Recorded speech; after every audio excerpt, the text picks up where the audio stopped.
When it comes to actor Seth Rogen, I'm a big fan, and I just don't care that he pretty much plays the same character and plays himself in every role that he does. I just really like his personality, and I really love some of the comedies that he's produced in the last few years. This brand new movie is called Neighbors, and this time he plays a family man. Now, when I first heard about this movie, even before I saw the trailer, I thought this was going to be a remake of the 1981 film starring John Belushi and Dan Aykroyd. When the trailers came out, of course, that wasn't the case. This tells the story of a young family who've just had the most cutest little girl I have seen on the screen in a very long time. Maybe the last time I saw a little baby that cute was from 1988's Willow. So that was one of the first things I did enjoy about this movie.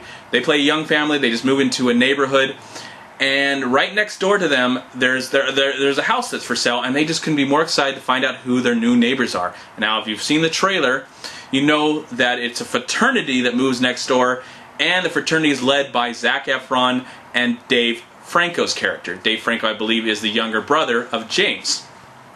So, you know, at first they kind of become buddies, they party together, things kind of go out of hand, and then it becomes an all-out war.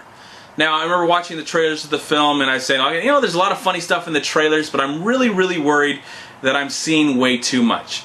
And what I have to say first off is, if you've seen the green band and the red band trailers of this film, you've seen a lot of the movie. I mean, the movie is only about 97 minutes, but they just showed way too much in the trailers that when it came to the movie itself, I had already seen that, and it wasn't really that funny anymore. And that was one of my biggest complaints about this movie, that mainly the trailers showed way too much. But I did laugh. I have to say, on occasion, I did laugh. But it wasn't enough. There wasn't enough laughing going on my part. And really, when it comes to comedies, something that'll just easily win me over is that I at least laugh every few minutes. If not, at least 5 minutes will pass and I'll laugh again. With this film, it took sometimes like 10 minutes for me to find something to be funny. I like this cast. I mean, this is a great cast, and it's a funny little premise, but I feel like one of the weakest moments, the weakest aspects of this film is the script. The script is simple, even too simple, and it comes off, it's just weak. It comes off like a sitcom. It's like a dirty sitcom. I mean, a sitcom you could just fill with a bunch of bad language, references to pot, sex, drugs, rock and roll. But I really felt that it wasn't as funny as I wanted it to be. I felt like it was a one joke. There was this one joke. You know, we got this family that lives in one house in this fraternity, this total opposites living next door to each other. Chaos ensues. They have outrageous parties, and then the party of the century just blows up in their face, and there's this whole battle between them. That's all where it went, and it just felt like I could have maybe. I think if this would have been better if it was just a 20-minute film. I think if it was just a 20-minute film, got everything out of the way in about 20 minutes, I think it would have been a lot funnier. I want to say there's this actor, I don't know what his name is, but he plays the co-worker of Seth Rogen, and for me, he was the funniest aspect of this movie. And there's also this cop who, you know, gets called on to come to the houses, and he added some humor as well. So I really liked the co-worker and the cop, and that was I mean, they were good, but I really wanted to love the entire cast. They're good, they're adequate. I don't blame this for being a movie that I really didn't enjoy.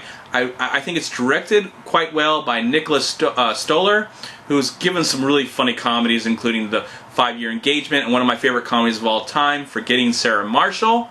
And of course, he's contributed as a screenwriter to the Muppet movies that have come out in the last couple years. But he didn't write this film, and Seth Rogen didn't contribute to this film. I don't know if there's some ghostwriters on this, but I felt like the people that wrote this film really dropped the ball, because this story just was okay. I mean, again, and this movie just felt okay. That's how I feel about it right now.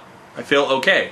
Like, I did laugh, but there were periods of time that lasted like 10 minutes where I would sit there and go, when is it going to be funny again? It just felt so... It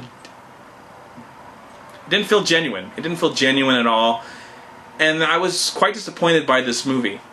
Now, I can understand if people who are part of fraternities at one time in their life, or they're married and they have a kid, they might enjoy this movie more. I'm a single guy who never really joined a fraternity. I don't have any kids.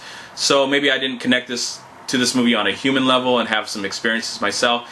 It just didn't work for me. But if it worked for you, that's awesome. I'm sorry it didn't work for me. I don't recommend the film, but, you know, again, if you're in these situations in any point of your life, you might enjoy the comedy and get something out of it. For me, it was just okay. Again, that's how I feel about a movie. Neighbors was just okay. And for that, I'm going to give the film 2 stars out of 4. I'm Movie Man Chat. Please like, comment, subscribe to my channel. I'm also on Twitter, and I'm on Facebook. And please go to WeLiveFilm.com and subscribe right here on YouTube to We Live Film. Also go to Long Beach Acting and Film Association right here on Facebook and Twitter. Please also go to MoviePilot.com, and if you enjoyed this video review, please click right here, subscribe to my channel. I'd really appreciate it. Thank you so much for watching. Have a great night, great evening, great day, great week, and the weekend's coming out.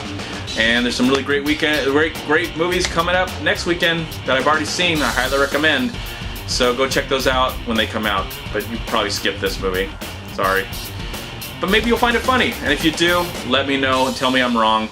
I'd really appreciate it. Thank you so much for watching. Bye, everyone. Peace be with you, my friends.